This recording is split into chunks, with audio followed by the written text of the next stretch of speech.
Hey there, thanks for joining me today.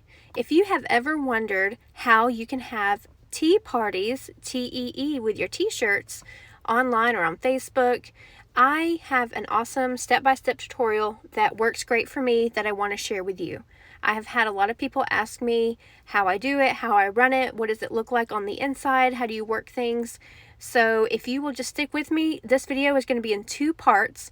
I'm going to take you step by step and it will help you have a successful tea party. All right, the first thing that we're going to do is create a new group. And I'm just naming this Jenny's Tea Party. This is just a pretend group. You're going to put your actual hostess or host name in this section. And then you're going to choose your privacy. I recommend making it private. That way you control who is invited and who joins the group. And then for visibility, always make it visible because you want people to find the group to be able to ask to join. I'm just making mine hidden for the sake of this video because this is not a real group. All right, and then you can skip invite friends. You'll do that later on down. All right, so the next thing that I'm going to do is go over here to the background picture. I'm going to hit edit because I want to add a pretty background that's going to attract customers. So let's switch gears. I'm going to go over to Canva, and this is how I'm going to design my Facebook cover. So just type in Facebook for some templates. And there are a lot that you can choose from. You can choose some that are already that have backgrounds or that have photos that you can fill in. Canva is really awesome with supplying so many great ideas and helpful resources. But I think I'm just going to go, for the sake of this video, I think I'm just going to create a blank one to show you how to do it from scratch. All right, next what you're going to do is click on text and then add a text box. And then make that just a little bit bigger so we can see it well. And then I center it up. And since Jenny is my pretend hostess, I'm naming this Jenny's Tea Party. And I'm going to change the font. You choose whatever you like best. And now I'm just going to bring in some photos that I already had grouped together. You can use your own personal photos. You can use mock-ups from the internet. Whatever photos that you want to showcase some t-shirts and show your customers some things that you can do. You customize this and make it best for you and the best advertising for your party. All right, and I'm just going to center everything that I have here. Oh, you know what? Let's go ahead and just group this all together and move it at once, and that way you don't have to do them individually. All right, just double check that you like your photo and that you like the placement of your photo. All right, now I'm going to duplicate the text and I'm going to change it to dates. Instead of saying Jenny's Tea Party, we're going to make it the date of the party. The dates are optional. I don't always have them on the cover photo, but if you have certain dates in mind and that's how you want to keep it, then you can certainly add a date to your cover photo. But remember, that is optional. And then just go ahead and line it up and make sure everything is centered. All right, what we're going to do next is I'm going to add a background. That just helps to brighten it up a little bit. So go to your elements and type in blue background. You can do any color you want. I just like blue. I do have Canva Pro, so I have a lot of options, but there are a ton in the Canva Free if you want to go that route. I'm going to click on this blue one here, and then I'm just going to size it to the size of the page to make sure it covers everything. And then you want to hit position and move the background to the back. That way you can see all the pictures and all the wording. And then you want to save it. So you click on share in the top right, click on download. All right, and then it's going to save as a PNG onto your computer. All right, flip back over to Facebook and then hit edit. And then you're going to upload a photo. And then wherever your downloads are, wherever you saved it, it should pop up there. So I'm going to add it here. And then you'll see it populate as your cover photo. You can adjust it, move it up and down to make it fit within their parameter. And then click Save Changes. All right, now your cover photo is set. All right, so now it's time to start setting up our party. And I always like to do this before I invite my hostess, before she starts inviting friends. It just helps me to be prepared for the party. So go ahead and click on Create a Post, and this is going to be your welcome post, or at least this is how I do it. This is a good way to introduce yourself. It's going to be the first post that everyone hopefully sees. It tells a little bit about you, maybe a little bit about your business, whatever you want to put there. The great thing about a group is you can go ahead and have all your posts pre-made, and you can schedule when you want them to post. So if you want to go ahead and lay out your tea party for the week or the few days that you're doing it, the weekend, then you can already have it pre-done by doing it this way. I'm going to give you some sample wording that I use a lot, and what I do is I just copy and paste this usually from each tea party to the next. I put, "Hi, welcome to Jenny's Tea Party. Introduce myself here. My name is blank." And then I just get, I try to keep it kind of vague, but I also want to let them know a little bit about me. So, I may say that I'm a friend of Jenny, or I'm a sister of Jenny, I'm a coworker of Jenny, whatever you want to tell here, however many years that you've known your friend or this person, or if they're a new friend, you can just say that, we're new friends.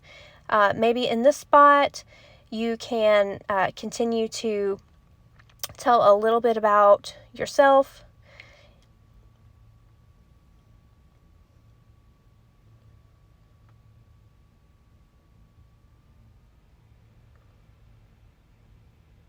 All right, it's a good place to tell a little bit about your business, a little bit about your hobbies, a little bit about your family. Anything that you can tell just makes you, a little more personable, and it helps build a connection online when you're not face-to-face with people.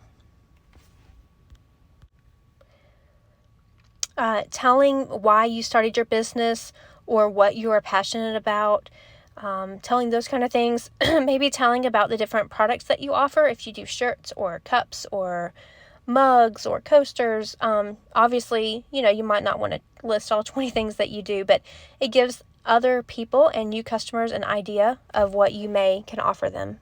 This is also a good intro to let them know a little bit about your post coming or your process.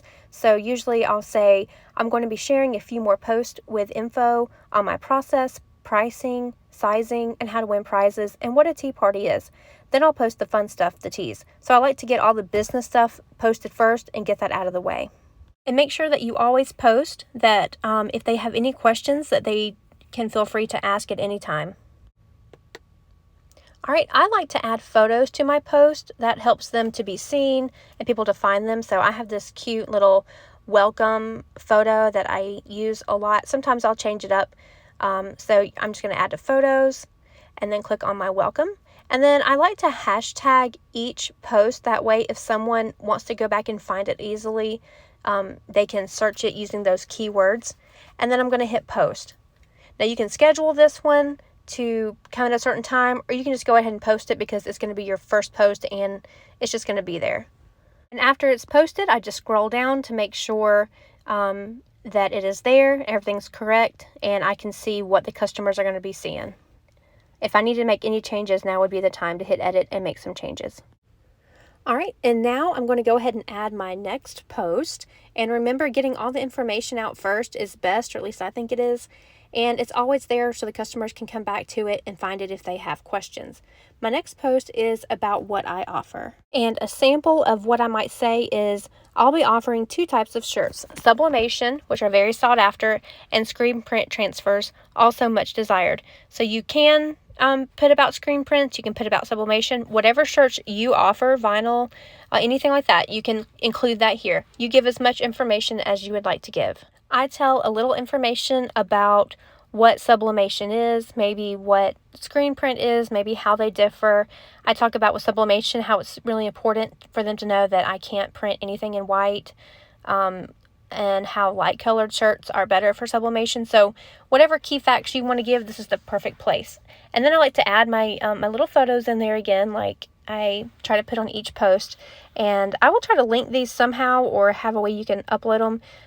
This is just a cute little beginner picture, and it tells, I pre-made this, so it tells a little bit about sublimation, gives the shirt info, and It's a great little insert that they can read to help educate them on your process, because sometimes not everyone understands the sublimation process and I get a lot of questions.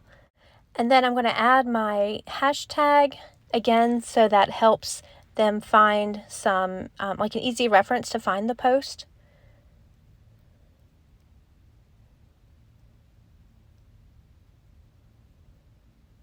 And then just scroll through and double check. And then hit post. And if you want to schedule it for a certain time, you can. A lot of these information posts, I'll just go back to back and post them, but you can schedule those out. Then I just scroll through the page, make sure it appears how I want it to appear, make sure all my photos uploaded and that the layout is how I want it to. Everything looks great so far.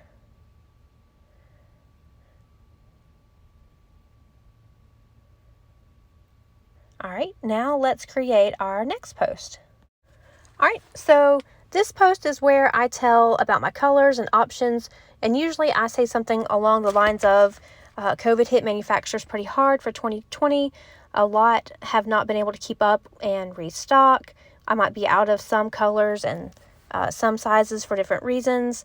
I also try to advise them on what colors are best. I honestly don't do white a whole lot. I prefer ash gray or other light colors. All right, and then I'm going to add another little photo that I have that tells about my color and size options. So I'm going to grab those.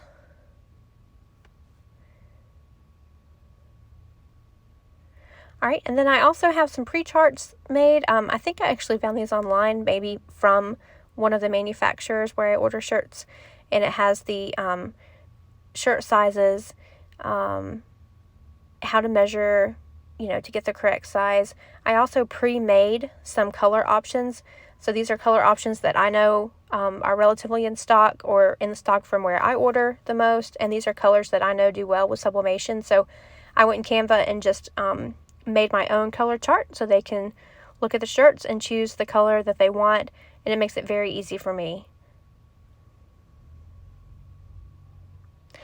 You can click on edit, and I like to go in these. Sometimes I add captions, sometimes I don't.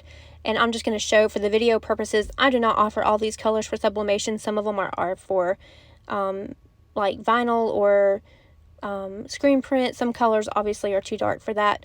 So most recently I have quit doing screen print transfers for my parties, and it's sublimation only, just so I can keep it more simple for myself and less complicated. But anyway, I'm going to look through here, and these are just the little pictures that I have added that tell about measuring and sizes and how the shirts fit. And if I like everything and I like the order that it's going to be displayed in, then we can go ahead and post it. Okay, and that concludes part 1 for Tea Party. Originally, in the beginning, I said that this was going to be into 2 parts, and I think I actually need to make it into 3 parts. So if you will just follow the links, and you'll be able to see the next section that has the tutorials for how to finish up your tea party. Thanks so much. God bless.